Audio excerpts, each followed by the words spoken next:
مجھے کسی نے گیتا کی ایک آسان ٹرانسلیشن بھیجی جو میں نے پڑھنی شروع کی تو دروازے کھلتے گئے، کھڑکیاں کھلتی گئیں، اور بیسک سوال یہ تھا میرے ذہن میں کہ اللہ نے سب کو پیدا کیا ہے اور اللہ بہت ہی رحیم ہے، کریم ہے، بہت ہی کائنڈ ہے. تو پھر میں یہ سوچتا تھا کہ پھر ایک کائنڈ ہے وہ کہتا ہے کہ جو کلمہ نہیں پڑھتا اس کو میں جہنم کی آگ میں جلاؤں گا. تو میں سوچتا تھا کہ یار میرے بچے ہیں، اگر اس میں سے ایک بچہ میری بات نہیں مانتا تو کیا میں اس کو آگ میں جلا سکتا ہوں؟ تو جب میں ایک انسان نہیں کر سکتا تو وہ رحیم و کریم کیسے یہ کر سکتا ہے؟ تو مجھے گیتا میں اس کا جواب یہ ملا کہ اللہ کہتا ہے قرآن میں کہ بھائی میری بات نہیں مانو گے تو میں جہنم کی آگ میں جلاؤں گا. گیتا میں بھگوان کرشن کہتے ہیں ارجن کو کہ میں نے تمہیں سارا گیان دے دیا، ساری باتیں سمجھا دی، اب یہ تم پہ ہے، تم مانو تو مانو، نہیں مانو تو نہیں مانو. اسی طرح قرآن میں ہے کہ آپ صرف ایک اللہ کی عبادت کرو گے، باقی اگر کسی کی عبادت کرو گے تو آپ جہنم میں جاؤ گے.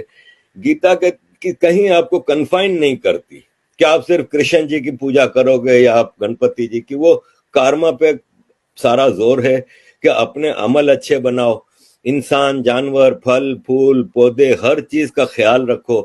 اور یہی آج کا سائنٹسٹ کہتا ہے کہ کلائمیٹ کے حوالے سے اور یہ سب چیزیں. گیتا کہتا ہے کہ نرم صاف ستھری فوڈ کھاؤ، وہی آج کل بایو فوڈ کے اوپر بہت زیادہ زور ہے. تو یہ سارے جوابات مجھے گیتا سے ملنے لگے.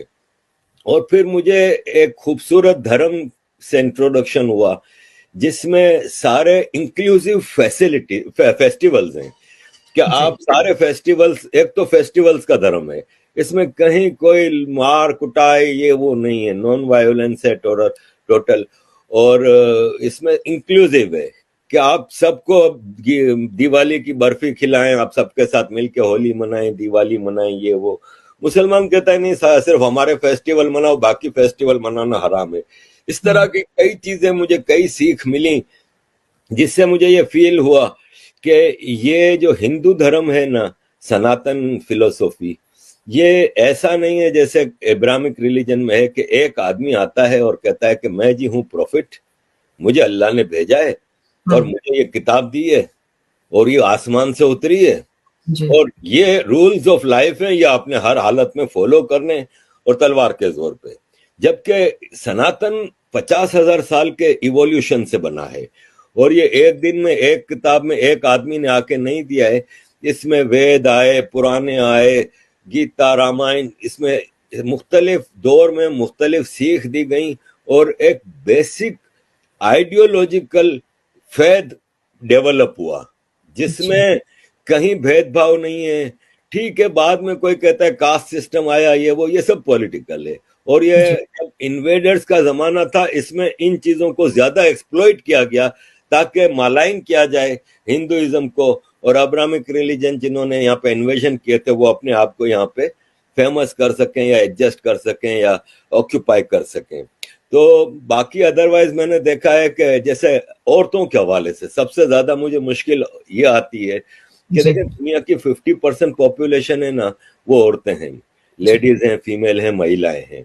اور اسلام میں کلیئر الفاظ میں، آج صبح ہی میں نے ویڈیو لگائی ہے کہ کلیئر الفاظ میں کہا ہے کہ عورت ہے نا وہ مرد کی غلام ہے، اور مرد جب جس وقت جیسی بھی حالت ہو عورت کی وہ بلائے تو عورت اس کو اوبے کرے. اور ایک طرف کہا جاتا ہے کہ اسلام نے عورت کو اتنا بڑا درجہ دیا کہ اس کے پاؤں کے نیچے جنت رکھ دی، لیکن وہی ماں اپنے شوہر سے کے ہاتھوں پٹتی رہتی ہے، وہی ماں اپنے بیٹے کی اجازت کے بغیر گھر سے باہر قدم نہیں رکھ سکتی. وراثت میں آدھا حصہ، گواہی آدھی. پروفٹ محمد کہتے ہیں کہ میں جب گھوڑے پہ بیٹھ کے اڑ کے آسمان جا رہا تھا اللہ سے ملنے کے لیے تو مجھے جہنم دکھائی گئی، تو میں نے کہا جہنم عورتوں سے بھری ہوئی ہے. ایک عورت نے سوال کیا کہ یا رسول اللہ ایسا کیوں تھا؟ تو بولے اس لیے کہ وہ اپنے شوہر کی بات نہیں مانتی، یعنی غلامی کرو تو تم لوگ تو 50% پاپولیشن کے رائٹس تو ویسے ہی ختم ہو گئے. جبکہ ہندو دھرم میں دیویاں ہیں عورتیں، مسلمانوں میں کوئی دیوی نہیں ہے لیکن ہندو دھرم میں دیویاں ہیں. کہیں ہم نے ہسٹری میں ایسا نہیں دیکھا کہ بھید بھاؤ ہو کہ عورت کی آدھی وراثت ہے یا آدھا حصہ ہے یا یہ وہ. تو یہ ساری چیزیں تھی جس سے مجھے محسوس ہوا کہ the right path is to follow Gita, no other book. جی بہت اچھی بات ہے، مجھے تو بہت خوشی ہوتی ہے آپ نے اتنا اچھا مطلب گیتا کو سمجھنا. میں بھی بہت لیٹ سمجھی، لیکن سمجھے تو پتا چلا کہ کیا تھا ابراہمک ریلیجن اور کیا ہے یہ، اس کے بھید ہی ہمیں پتا چل جاتے ہیں.